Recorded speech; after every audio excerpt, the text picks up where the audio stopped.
은총이 임하길 간절히 축원합니다. 우리가 신앙 고백을 할 때 보면 오직 하나님만 섬기고 믿게 해주십시오 라고 우리가 고백을 합니다. 여러분의 신앙 고백도 기도의 내용도 그렇죠? 내가 오직 하나님만 섬기고 믿게 해주십시오. 우리는 늘 하나님 한 분을 믿고 섬기길 간절히 바라고 있습니다. 그렇게 삽니다. 그런데 세상에 살면서 그러기가 참 쉽지가 않아요. 내가 하나님 한 분만 붙잡고 살려고 하는데 참 어려워요. 그래서 때로는 몸부림치면서 하나님을 향한 믿음이 식어지지 않도록, 하나님을 바라보는 나의 마음이 흐트러지지 않도록 애쓰고 우리는 그렇게 하고 있습니다. 그런데 이것이 우리 노력만으로 되는 것이 아니에요. 하나님이 항상 도와주시고 인도해 주셔야 그렇게 할 수가 있어요. 그래서 우리는 하나님의 인도하심을 받기 위해서 날마다 말씀을 보면서 기도를 합니다. 또 하나님의 말씀을 우리는 듣습니다. 만약 우리가 하나님의 말씀을 듣는 것을 게을리하면 결국 우리는 하나님의 뜻을 따라가지 못합니다. 나의 뜻을 따라 살게 되는 거죠. 그래서 우리는 날마다 하나님의 말씀을 듣고 읽어야 합니다. 그래야 말씀 따라 갈 수가 있습니다. 이스라엘이 애굽에서 나왔습니다. 광야의 긴 여정을 이제 걸어가야 합니다. 만약 그들에게 하나님의 말씀이 없었다면 그들은 목적 없이 떠돌다가 말았을 겁니다. 그걸 하나님께서 잘 아시기 때문에 그들에게 하나님께서 말씀을 주신 겁니다. 지켜야 할 하나님의 말씀을 주셨습니다. 이렇게 하나님께서 하나님의 말씀을 주시기 위해서 모세와 이스라엘 백성들을 시내산 앞에 다 모이게 했습니다. 모여라. 그리고 모세가 백성을 대표해서 하나님 앞에 섰어요. 모두가 모인 자리에서 하나님은 이스라엘 백성들에게 10계명을 주었습니다. 10가지 계명. 그들이 지켜야 할 중요한 10가지 계명을 하나님께서 친히 말씀하시고 돌판에 새겨서 주셨습니다. 우리를 잘 아는 하나님입니다. 우리가 만약에 법이 없으면, 지켜야 할 규례가 없으면 제 멋대로 산다라는 걸 잘 알고 계십니다. 그래서 하나님께서 우리에게 법을 주셨습니다. 그런데 오늘날 점점 사람들은 생활 수준이 높아지고 문화의 혜택도 다양하게 누리고 또 지식도 많아지고 그럴수록 사람들은 하나님의 법을 따르지 않습니다. 그게 옳다 그러면서 하나님의 법을 따르지 않습니다. 하나님 없이도 충분하다 막 그렇게 여기면서 살아갑니다. 하지만 하나님 말고 다른 것들은 절대로 우리에게 영원한 생명을 줄 수가 없습니다. 이 사실을 사람들은 관심에 두지 않아요. 하나님 말고 다른 것을 절대 나에게 둘 수 없고 하나님 외에 다른 어느 누구도 나에게 영원한 생명을 줄 수 없다라고 하는 이 사실을 사람들이 관심에 두려고 하지 않아요. 그냥 현재의 삶에만 만족하면서 살아가고 있기 때문에 사람들은 그렇다는 거예요. 그런데 이게 큰 문제예요. 우리는 우리에게 영원한 생명이 있다는 것을 절대 잊어서는 안 됩니다. 이 사실을 잊지 않는다면 우리는 신앙생활 하는데 큰 문제가 없어요. 그런데 우리에게 영원한 생명이 있다는 것, 그건 하나님만이 주신다는 것, 이걸 잊고 사는 순간부터 우리의 신앙생활에는 문제가 생길 수 있다는 거예요. 10계명 1계명부터 4계명까지는 사람과 하나님 사이에서 지켜야 할 계명이에요. 그리고 5계명부터 10계명까지는 사람과 사람 사이, 이 세상에서 우리가 살아가야 하는 삶 속에서 지켜야 할 계명이에요. 오늘은 하나님과 사람 사이에 지켜야 할 계명을 한번 볼 텐데, 오늘 말씀을 잘 듣고 여러분 오직 하나님만 믿고 살아가시길 간절히 바랍니다. 세상의 것을 믿으려고 하지 말고 오직 하나님만, 오직 하나님만. 그래야 하나님의 놀라운 은혜와 하나님이 주시는 복이 우리 가운데 임하는 것입니다. 하나님께서 이스라엘을 불러 모아서 말씀하셨습니다. 하나님이 어떤 분이신지를 말씀해 주셨습니다. 하나님은 이스라엘을 출애굽에서 종살이할 때에 그들을 인도하여 내신 분이라고 그랬습니다. 내가 너희가 애굽에서 종살이 할 때 인도해낸 하나님이다. 이스라엘은 출애굽을 통해서 그들에게 역사하신 하나님을 잘 알고 있기 때문에 하나님께서는 다시 한번 그들에게 계명을 주시면서 하나님이 전능하신 분임을 상기시켜 주는 겁니다. 자, 봐라. 내가 너희들을 애굽에서 인도해냈어. 이 얘기 속에는 10가지 애굽에서의 재앙, 홍해를 건너는 것, 모든 이 사건들을 다 하나님께서 기억나게 하시는 겁니다. 그리고는 네 하나님이라 그렇게 말씀하셨습니다. 네 하나님이다. 2절에 보면 나는 너를 애굽 땅 종되었던 집에서 인도하여 낸 내 하나님 여호와다. 이 말은 우리에게 하나님을 향한 신앙 고백을 하라는 겁니다. 하나님은 나의 하나님이십니다 라고 고백하라는 겁니다. 하나님은 나의 하나님이십니다. 한번 고백해 보십시다. 시작. 하나님은 나의 하나님이십니다. 나의 하나님. 당신의 하나님이십니다. 이게 아니에요. 하나님은 나의 하나님. 이게 신앙 고백이에요. 하나님은 나의 하나님이라는 이것은 하나님과 나의 1대1의 관계라는 거예요. 1대1. 구원은 하나님과 나의 1대1 관계에서 이루어지는 거예요. 가족 중에 누가 믿는다고 해서 그 가족 뒷다리 잡고 천국 올라가는 거 아니에요. 하나님과 나와의 1대1 관계. 그래서 계명 또한 누군가가 대표로 지키는 것이 아니에요. 각자가 다 지켜야 되는 거예요. 교회에서 대표로 목사님이, 대표로 권사님이 그렇게만 지키면 되느냐? 이게 아니에요. 모두가 다 하나님과 나와의 1대1 관계 속에서 다 지켜나가야 되는 거예요. 그 계명의 첫 번째가 뭐냐면 나 외에 다른 신을 내게 두지 마라. 하나님께서는 하나님만 우리의 삶의 마음에 두라고 그랬습니다. 다른 신들을 두지 말라 그랬습니다. 보세요. 다른 신을 두지 마라 그러지 않고 다른 신들을 두지 마라 이렇게 말씀하셨어요. 그러니까 우리가 살아가면서 하나님 말고 하나님이 그냥 의지하는 것들이 많다는 거예요. 그래서 다른 신들을 두지 마라 그랬어요. 사실 그래요. 우리는 하나님을 섬기고 믿겠노라고 결단을 하고 다짐을 하지만 삶의 순간순간 내 마음 중심을 차지하고 있는 다른 것들이 있어요. 하나님만이 나의 삶의 중심을 차지해야 하는데 그러지 못할 때가 있어요. 지금 여러분들의 마음을 차지하고 있는 것들이 뭡니까? 뭐에 가장 큰 관심이 있습니까? 물론 우리는 하나님이라고 말을 합니다. 그러나 말은 그렇게 하면서도 하나님 말고 다른 것이 나를 차지하고 있을 때가 참 많이 있습니다. 예배에 집중하지 못하게 하는 것들이 너무너무 많습니다. 요즘 김장철이니까 김장 어떻게 해야 되나 그런 생각이 하나님보다 더 많이 있을 수도 있습니다. 대충 10포기 남았는데 이거 어떻게 해야 되지? 그런 어떤 경우에는 그래요. 하나님을 나의 중심에서 벗어나게 되는 것들이 너무 많은데 이게 물질일 수도 있고 자식일 수도 있고 인간관계일 수도 있고 예를 들면 예배 시간에 핸드폰에 문자가 오면 그거 무시하고 말씀 집중해야 되는데 그게 궁금해요. 누구지? 이 시간에 누구지? 올 사람이 없는데 누굴까? 이거 봐야 되나 말아야 되나? 목사님이 볼 텐데 어떻게 해야지? 이러다가 예배의 말씀에 집중으로 틀릴 때가 있어요.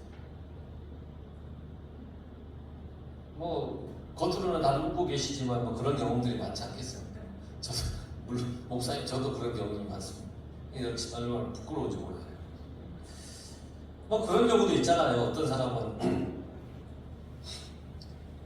예를 들어서 자동차를 새로 샀다고 칩시다. 예배 때 타고 왔는데 혹시 누군가 옆에서 긁지는 않을까, 누가 새 거라고 이렇게 만지지는 않을까, 그런 염려가 있어가지고 예배에 드리는데 집중하지 못하는 그런 때가 있지 않습니까?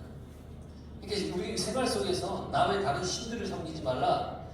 이게 긴장이 될 수도 있고 핸드폰 문자가 될 수도 있고 내가 새로 산 어떤 물건일 수도 있고 여러 가지가 있을 수 있어요. 그런데 하나님께서는 오직 하나님께만 집중하라 그랬어요. 하나님께 예배드리는데 다른 것이 방해된다면 그 다른 것이 힘들이 될 수 있더라고요. 또 우리의 삶에 하나님 말고 다른 것이 중심을 차지해서 하나님을 뒷전으로 하는 것들이 얼마나 많은가. 우리는 이렇게 고백을 하지요. 시편 121편 1, 2절에 내가 산을 향하여 눈을 들리라 나의 도움이 어디서 올까? 나의 도움은 천지를 지으신 여호와에게서로다. 참 훌륭한 신앙 고백입니다. 매일같이 이렇게 고백하며 살아가는 사람은 정말 훌륭한 고백을 하는 겁니다. 세상에서 나를 도울리는 오직 하나님밖에 없다라고 고백하는 겁니다. 여러분들의 고백이기도 하죠. 그런데 이 고백대로 살지 못할 때가 얼마나 많습니까? 하나님이 나의 도움이십니다 라고 해놓고는 아주 많이 우리는 물질이 나의 도움입니다, 인간관계가 나의 도움입니다, 뭐 이렇게 살아갈 때가 얼마나 많습니까? 높은 자리에 있는 내가 아는 사람이 나의 도움입니다, 뭐 이렇게 생각할 때도 너무나 많습니다. 내가 가진 지혜가 나의 도움입니다, 뭐 이러면서 살아갈 때도 참 많습니다. 이 모든 것이 사실은 하나님께서 말씀하신 다른 신들입니다. 하나님께서 나 외에 라고 말씀하셨잖아요. 나 외에. 나 외에는 다른 어떤 것도 마음을 뺏기지 마라, 이렇게 말씀하시는 거예요. 여러분들은 살아가면서 열렬히 사랑을 해보셨죠? 열렬히 사랑할 때 내 마음에 누가 있습니까? 당연히 내가 사랑하는 사람이 내 마음에 있습니다. 만약 사랑하는 사람도 내 마음에 있고 또 다른 누구도 내 마음에 있고 생각이 나서 그 누구도 보고 싶고 막 그런다면 그건 정말 열렬한 사랑이 아니죠. 사랑하는 그 사람 외에 다른 사람이 마음에 있어서는 안 되는 거잖아요. 다른 사람이 생각이 나고 마음에 있으면 그거는 진정한 사랑이 아니잖아요. 하나님께서 나 외에 다른 신을 너에게 두지 말라라고 하신 말씀도 이런 뜻인 거예요. 하나님을 믿고 사랑하고 의지하면 그렇게 살아가며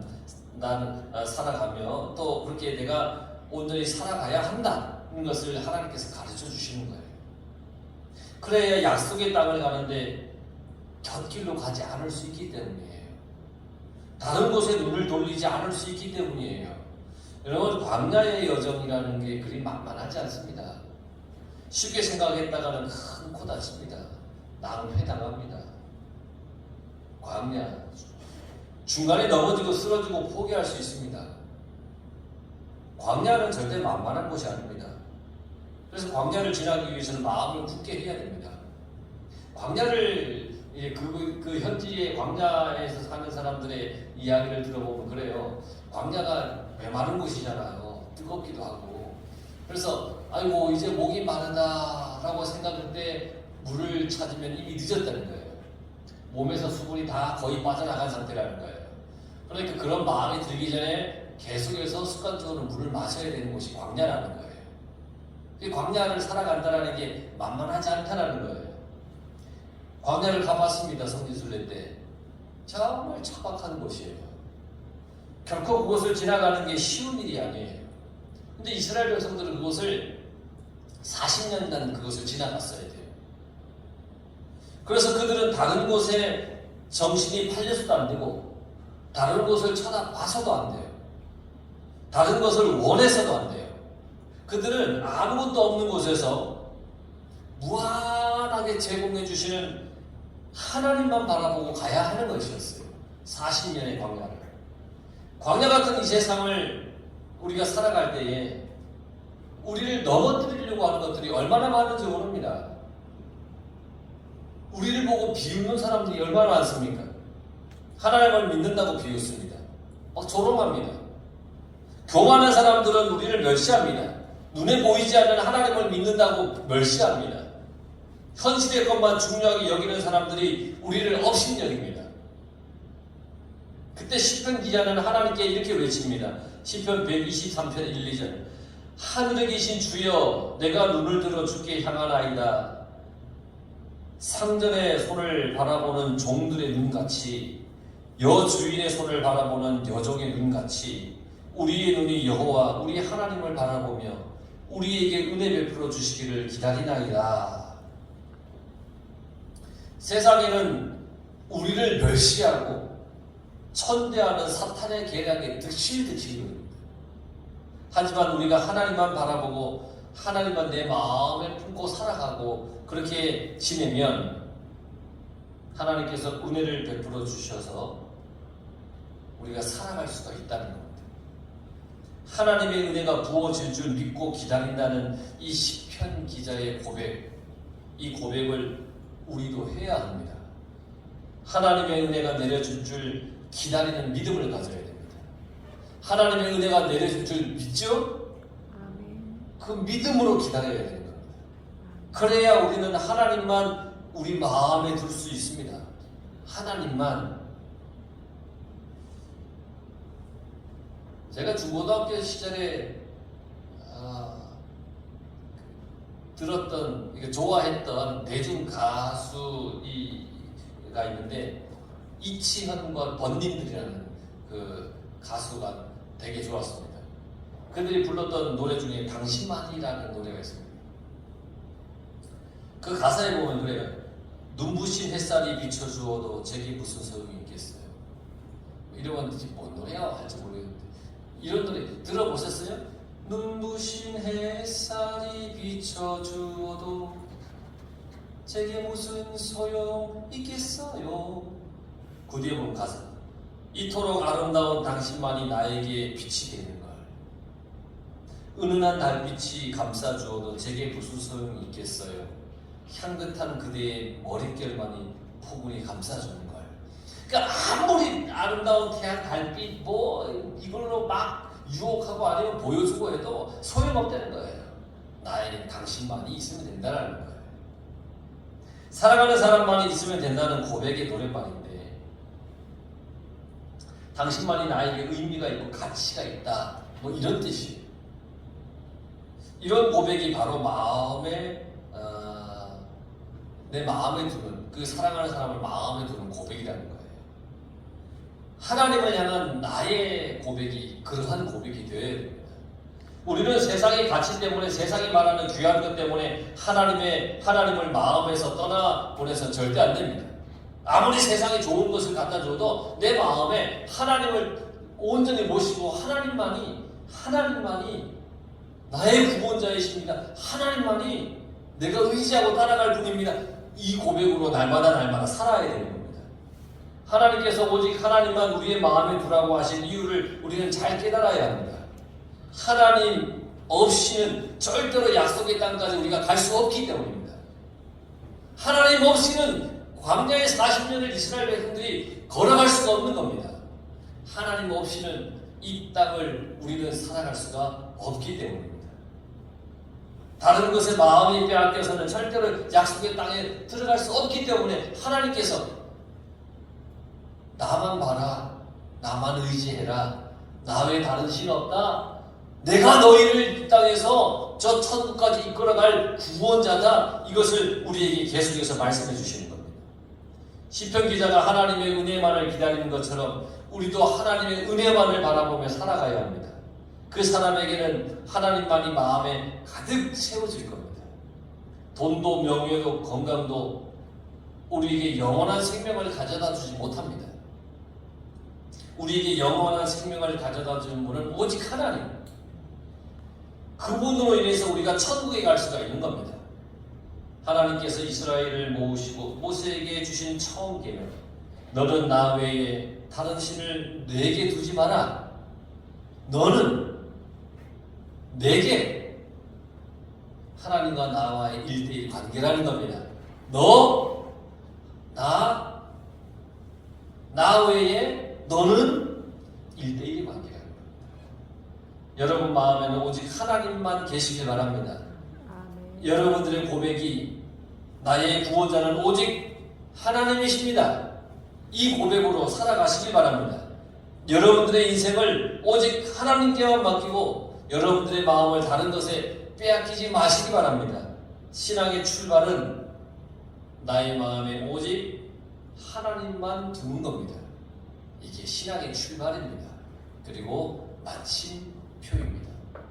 내 마음을 하나님께 향하는 것, 나의 주인은 하나님이시라고 고백하고 믿는 것, 이게 신앙입니다. 하나님을 향한 온전한 신앙입니다. 이 신앙이 여러분 마음속에서, 삶 속에서 사라지지 않고 잊혀지지 않고 늘 기억되고 늘 내 입에서 내뱉는 그런 복된 고백이 되시기를 간절히 축원합니다.